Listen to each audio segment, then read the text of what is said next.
Olá a todos e a todas. Meu nome é Robson Santos Costa, sou professor do curso de Biblioteconomia da UFRJ, do Rio de Janeiro, e vou apresentar meu trabalho das 8ª Jornadas Internacionais de Histórias e Quadrinhos, da ECA, da Escola de Comunicação da USP. Vou compartilhar aqui a tela para abrir a apresentação. Como vocês estão vendo, meu trabalho é intitulado Histórias e Quadrinhos, Gênero Discursivo e Competência em Informação na Construção de Capital Cultural. O objetivo desse meu trabalho é elaborar uma reflexão do gênero discursivo das histórias e quadrinhos no campo da competência em informação como instrumento potencial de construção de capital cultural para uma mobilidade social dos sujeitos sociais. Para a gente começar um pouco a falar sobre essa questão, é importante a gente falar da chamada sociedade da informação, né, que é um conceito que foi construído ainda nos anos 60 e, segundo Materlaz, se referia a uma chamada era global ligada a um futuro tecno-informacional e ao advento de uma sociedade que seria mais solitária, aberta e democrática. Mas o próprio Materlaz mostra que, na verdade, essa chamada sociedade da informação seria uma construção geopolítica, né, uma nova ideologia que movimentaria um campo simbólico, né, de forças simbólicas, como ele diz, que levaria a sociedade a seguir caminhos previamente definidos.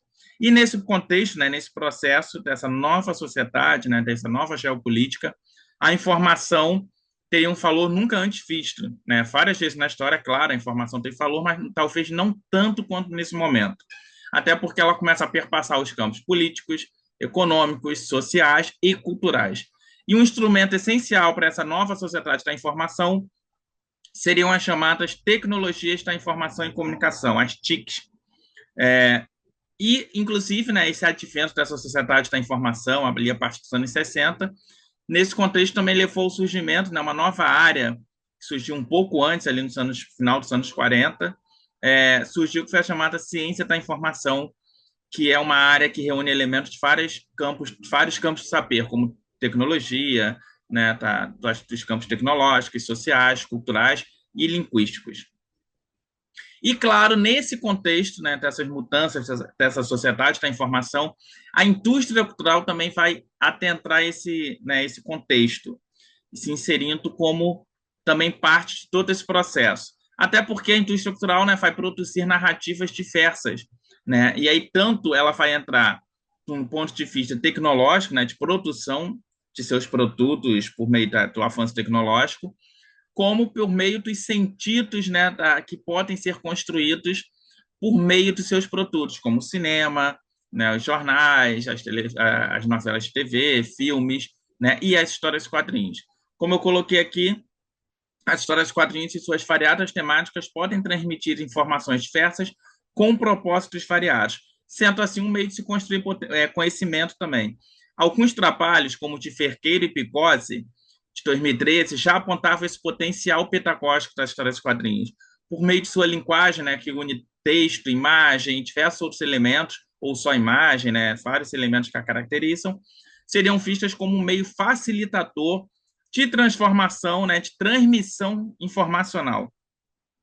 E hoje, quando a gente fala de histórias de quadrinhos, elas não estão mais somente nas bancas de jornais, né, mas em livrarias, comic shops, e em especial na rede mundial de computadores, né? Tanto em sites que têm histórias de quadrinhos armazenadas lá, como nas chamadas webcomics produzidas especialmente para o web. E aí a gente entende as histórias de quadrinhos nesse trabalho como um gênero do discurso. Por que isso é importante? Em um trabalho anterior, a gente já compreendeu as histórias de quadrinhos como gênero, e esse conceito de gênero que a gente usa, ele vem do pensador russo Mikhail Bakhtin, tá? Que criou ele no início dos anos do século XX, ali, nas primeiras décadas do século XX. E ele fala que antes da gente entender o que seriam os gêneros, tem 3 conceitos que são importantes nesse processo, que é o enunciado, a polifonia e o dialogismo. Tá? O enunciado a gente pode falar que é o discurso, né? O discurso em si pode ser texto de uma frase, um texto completo, um filme, a uma peça de teatro, a uma história em quadrinhos, né? E ele seria sempre único, esse enunciado. Ele teria como característica ser sempre único. Então, vamos supor, a gente lê uma história em quadrinhos, sei lá, o Watchmen há 10 anos atrás. e vai ler daqui a 10 anos no futuro, pegou e vai ler de novo, foi ler hoje em dia de novo, 10 anos depois. Embora sejam as mesmas imagens, os mesmos texto, né, todo aquele, tudo igual, mas como a gente vai dar um sentido àquilo, vai interpretar, vai fazer uma leitura, vai ser diferente, porque nós somos pessoas, né, seres sociais que se transformam nesse processo. Além disso, cada enunciado ele teria uma polifonia, que seriam as diversas vozes sociais que fazem parte de construir esse enunciado, por ele ser um produto social. Mas, ao mesmo tempo, essas vozes sociais não seriam harmônicas, né? Não seriam, todas concordariam entre si ali. Teria sempre um conflito de vozes, né? Pontos de vistas opostos, sempre um conflito ali que seria o que Parkin chama de dialogismo. Né? Grosso modo, a gente pode pegar um debate político, né? Onde um discurso do campo da direita política, mesmo que não apareça ali falando explicitamente da esquerda política, aquele discurso também vai estar ali, porque o dialogismo constrói os discursos. E assim, os gêneros do discurso seriam campos específicos com enunciados semelhantes. Tá? Então, a gente pega, por exemplo, um filme de faroeste, né, do gênero faroeste no cinema. Ele vai ter lá características semelhantes. Né? O personagem de chapéu, duelos, né, ambientação, salão, cavalo, né, todo um aparato ali que você, né, quem tem contato com o gênero vai entender que ele faz parte de um gênero específico, os enunciados são semelhantes. Então, os gêneros seriam campos de sentidos de enunciados semelhantes reconhecíveis pelos sujeitos. E cada gênero seria sempre uma construção social, que podem nascer ou morrer em condições sócio-históricas específicas. Quando a gente fala, por exemplo, das histórias quadrinhos, elas surgiram em condições sócio-históricas específicas, e sua linguagem foi se formando em determinado momento até ser chamada depois que a gente denominou de histórias quadrinhos. Parte, inclusive, fala que sem os gêneros, a comunicação humana seria impossível. Porque se a gente pensar, né, teriam diversos gêneros. Alguém do campo, falando no campo da ciência, do campo do direito, faz se manifestar em um determinado gênero. No campo do teatro, das histórias quadrinhos, do cinema, né? E a gente tem que compreender aquele gênero para conseguir construir sentido por meio dele.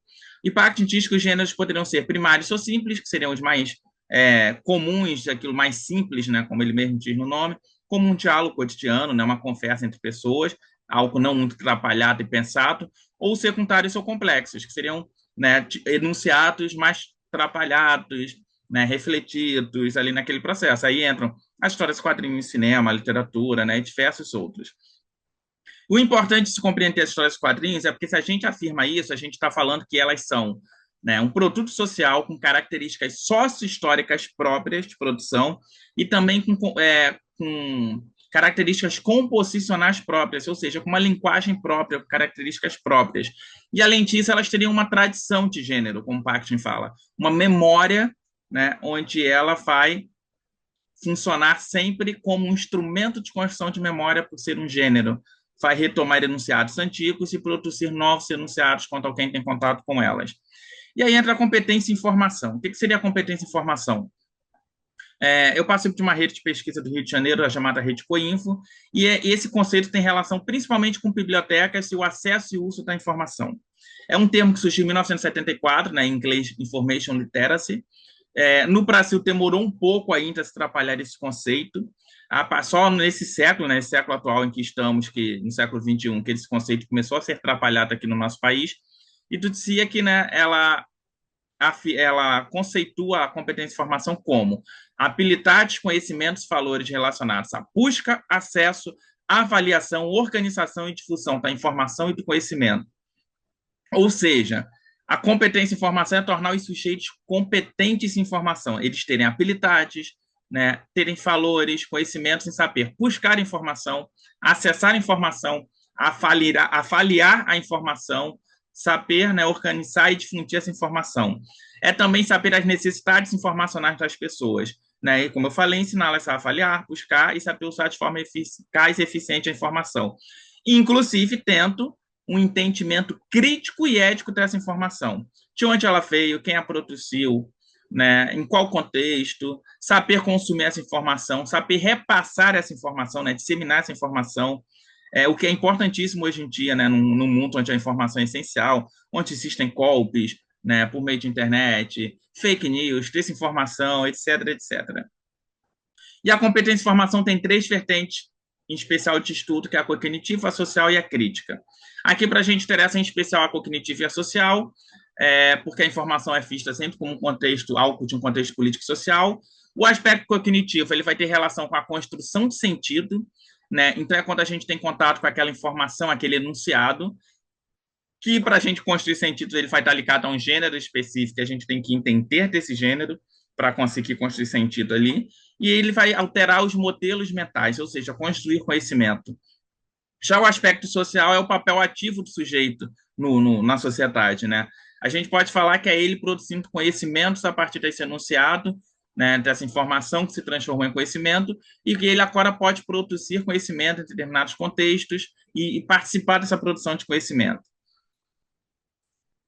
E aí entra o conceito de capital cultural. Esse conceito de capital cultural foi elaborado por Pierre Bourdieu, né, um sociólogo ali nos anos 60, 70, e a gente pode falar que eles são valores implícitos e interiorizados, né, e pelo sujeito, e que vai ser essencial no acesso, né, na mobilidade social por meio das instituições escolares, do campo educacional.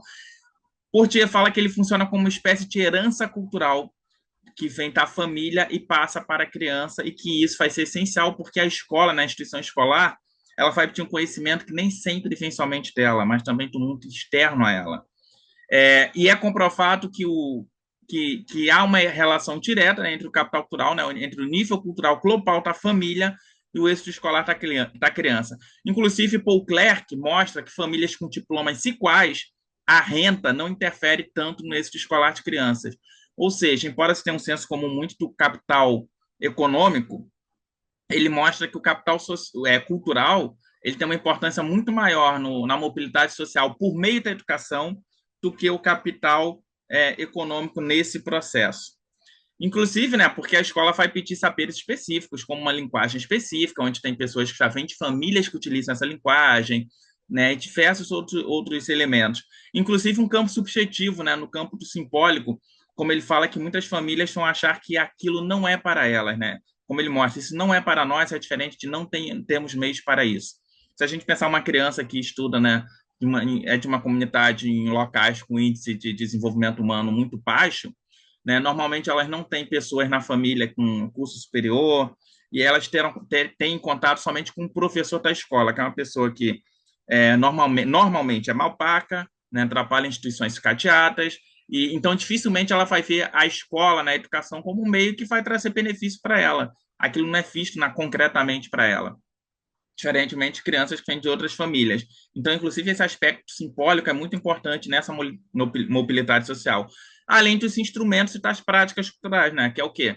Seria o acesso a bibliotecas, museus, centros culturais. Aqui no nosso caso, em especial bibliotecas, né? Chiptecas também nesse processo, é ter acesso a isso. Até porque se a gente está falando de capital cultural, e a gente fala que isso vem da família, né, principalmente da família, então seria uma noção de determinismo, né? Se você não vem de uma família de capital cultural, você estaria condenado a não ter uma mobilidade social por meio da educação. E aí entra o papel desses instrumentos culturais, né, ter esse acesso às obras culturais que não iriam vir da família, mas se teria, como Bourdieu fala, um capital cultural objetivado, né, onde o documento ele vai ser potencialmente, e aí pode ser o filme, o livro, a história em quadrinhos, potencialmente por meio desse contato, né, por ter construído capital cultural. E onde entram os quadrinhos nisso tudo?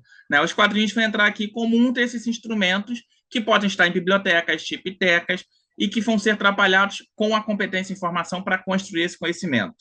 Tá? Alguns trabalhos, inclusive, já mostram a relação entre histórias, quadrinhos e competência em informação, como de Cicluna, de 2014, e aí vai entrar todo um processo, se elas são entendidas como um gênero, se ter competência em informação é de se compreender essa linguagem. Então, compreender esse gênero, né, saber qual gênero vai trabalhar de quadrinhos, se é jazz, cartoon, super-herói, policial, jornalístico, como será esse acesso a esse quadrinho, em qual tipo de local, biblioteca, no computador de casa, onde vai ter também a pessoa saber ter acesso a esse quadrinho por meio desse instrumento, se na biblioteca, na chipteca, quem vai mediar essa informação, por meio de quais instrumentos, né, em qual tipo de formato.